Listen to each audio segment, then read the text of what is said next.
I want to, we've been walking through the Old Testament. By the way, we're going to continue to walk through some Old Testament, lift up some themes and a part of the Bible that maybe we don't read as much as other parts. So we're going to kind of continue with the Joseph story, because as we were talking about the Joseph story last week, and I was really been focusing on one of Joseph's brothers named Judah.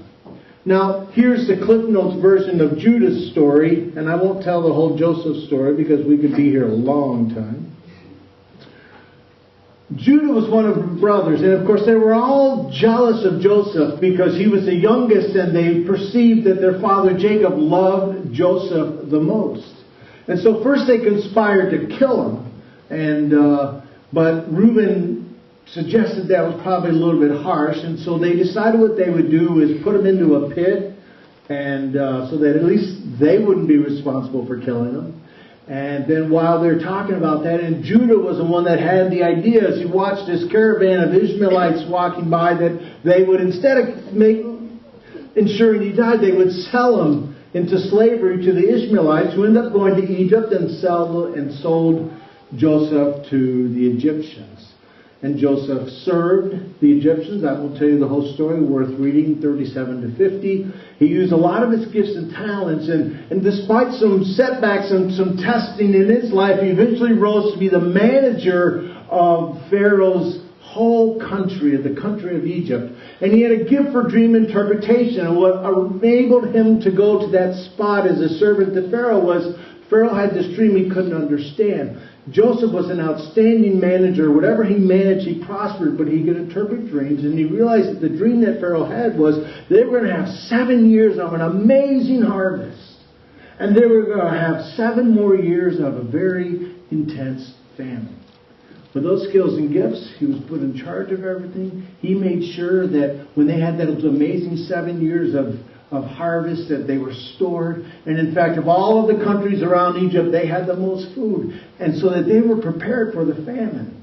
But none other countries had the same problem. And so what happened was, first Judah decided he was not only going to, Judah and his brothers, they ran out of grain to feed their family. Jacob said, go to Egypt. I'm probably missing the whole passages, Patrick, so just hang with me, okay? Told his brothers to go to Egypt to get grain for the family. They go there, they meet Joseph. They don't recognize him because it's probably 18 to 20 years after they sold him into slavery. But he recognizes them, and he does a really quirky thing, maybe a way of getting back at them. He says, I will sell you grain, but you have to go back and bring your youngest brother first. Their youngest brother, Benjamin, did not go. So they go back and tell Jacob this, and Jacob is grief-stricken because he's already lost one of his youngest sons. He doesn't want to lose his second youngest son. And so Judah steps in and says in verse 4 in chapter 43, go to the next one, thank you. He pushed his father Israel and said, let the boy go. I'll take charge of him. Let us go and be on our way. If we don't get going, we're all going to starve to death, and you and our children too. He said, I'll take full responsibility for his safety. It's my life on the line for his. If I don't bring him back safe and sound, I'm the guilty one. I'll take the blame. And so Joseph does this very interesting thing. He then says, I want to meet your father. And so what he does is he puts all kinds of stuff in their bags and sends them on back towards Canaan. But before they can get very far out of the palace, what they did is they hid a silver cup in Benjamin's sack on the camel or the horse or whatever donkey he was riding. And so before they could get much past the palace, he tells the steward, he says, I want you to run up to them and tell them we think you have stolen something that doesn't belong to you. Really kind of funky. And then he says, we're going to hold accountable the one person who has this silver cup in your sack. And that person is going to become a slave because of what you did to us. Of course, the brothers never know they did this. And so when he came and said this to them, the steward, they're like, oh, we didn't do anything. You're welcome to look at whatever we have. And so they put their sacks down, and guess where they found the silver cup and whose sack they found it in? Benjamin's, the youngest brother, who now, it looks like, is going to have to stay in Egypt and force his father even deeper grief. But Judah steps up and says this. He sticks in and says, let me stay here as your slave, not this boy. Let the boy go back with his brothers. How can I go back to my father if the boy is not with me? And here's the question I have. What changed Judah all of those years? From someone totally self-interested in his own needs to a person twice, and especially this last time, willing to sacrifice his own life for the life of his brother, for the life of another. What happened? Well, in actuality, we can't really say with 100% what happened. It was 18 to 20 years later, so we hope he matured a little bit. Maybe he had some regret. But what is it, I ask you, that enables any of us to mature enough over the years to go from self-interested people to people willing to be self-sacrificial for the lives of others? What enables that kind of growth and maturity to happen? And that's where I want you to help me. Well, the Holy Spirit can never deny that. That's right. What else happens in our lives that enables us to mature and grow to the kind of people who totally change our orientation? Guilt. What's that? Guilt, yeah. And the kind of self-reflection that can come from guilt. What else? Children of our own. Children, yeah, that's right. That is true. And he did have children. All of a sudden, your whole world shifts, huh? Someone else said something? Love. Love. Adversity. Adversity. You're cheating, aren't you? Carolyn knows where I'm going with this, but thank you for that. I know you weren't, but I just... Anyone else?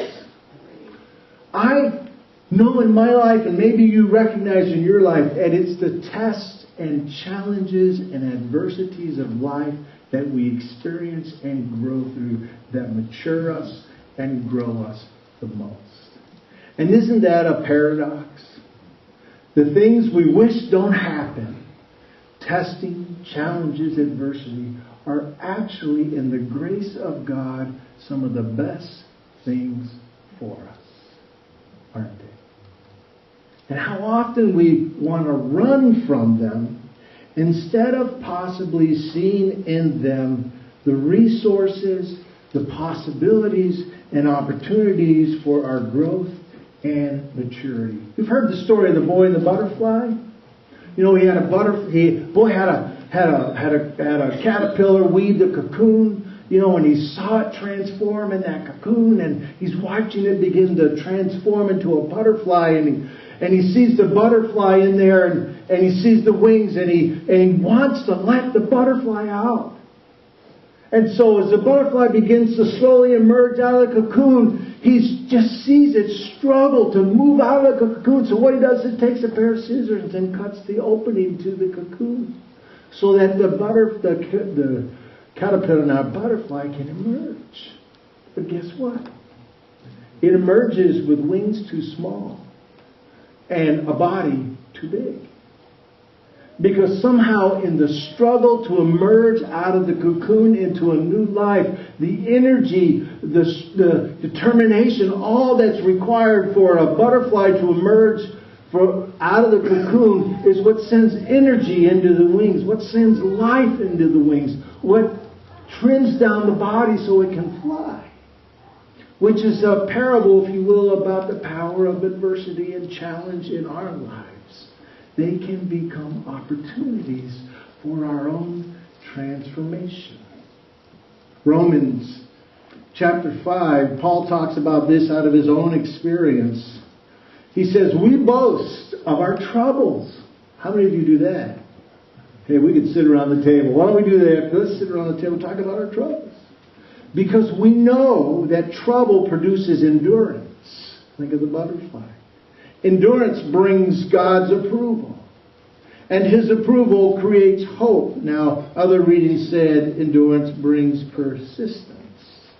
His approval creates hope. There's something in the difficulties that God uses in our life to perfect us, to purify us, to challenge us, and to change us into God's people. Someone wrote about this this week sent me a little email about this and said, as they were talking about some difficult struggles and challenges in their life, about myself. So I have learned I can do things that I thought I couldn't or I wouldn't. That I'm pushy or tenacious or perhaps stubborn in the face of challenge. Tenacious sounds more like a virtue right now. I'm learning that railing against the tests and challenges does not make you feel better or accept the situation and change that has happened. I'm working on the anger that comes from the unexpected life changes as the stubborn part of me makes this difficult. How many of us see ourselves? But I've learned that love is deep and yet constantly changing. I'm reading a book called Broken Open about life's tests can either drive you inward where the pain and sorrow are overwhelming and stifling, or you can acknowledge and express it and use it to become a new, better you. She uses the metaphor of the phoenix, that you are reborn through tests in life.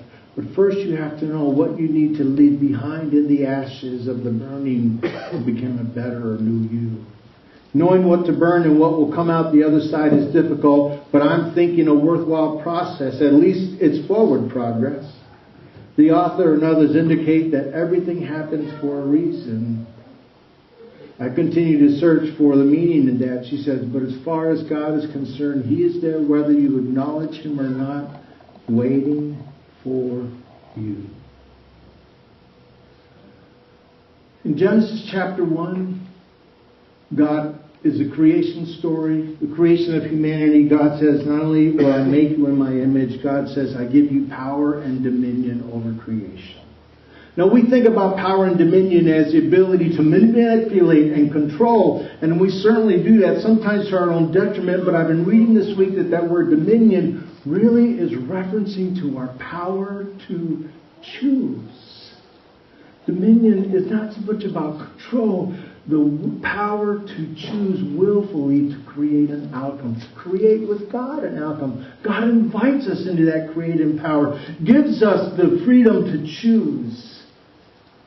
And that's the truth of wherever we are in the challenges in our lives. You always have a choice. Even when you think you don't have a choice, you have a choice to decide who you will be at that very moment in the presence of challenge and difficulty. So when life gives you lemons, a couple of things to help you engage it with. Number one, seek the resources of heaven. Trust and take that leap of faith that God is at work, as we talked about last week, behind the scenes, weaving some new renewal in you, some change in you, helping you to burn off some stuff that you really need to leave behind because it's holding you down and holding you back. In the book Soul Keeping, John Ortberg describes visiting with Dallas Willard, a man of the soul. We'll be talking about this. And he has this interesting interaction. He goes and visits Dallas Willard and he asks him this question. He said, how can I stay spiritually healthy?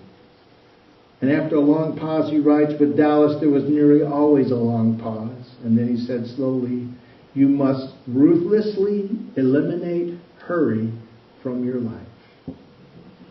I quickly wrote that down. Well, that's it, right? What's more? What else you got to tell me? He said, there's nothing else. Hurry is the great enemy of spiritual life in our day. You must ruthlessly eliminate hurry from your life. That's what Jesus did. Before and after some of the most intense periods of His ministry, before He dies on the cross for our salvation and our freedom, what does He do? He goes away and He prays. He tries to connect to the resources of heaven when he realizes his may be limited and unavailable for the moment. Maybe what you need to do when you're in the middle of trial and struggle is, how we get in those places and our problems become the ultimate focus of our lives. We focus more on the problems. Maybe what we need to do is start our day with a gratefulness inventory. Go deep and write down what you are grateful for. And all of a sudden you will begin to see that things are not as bad as they look.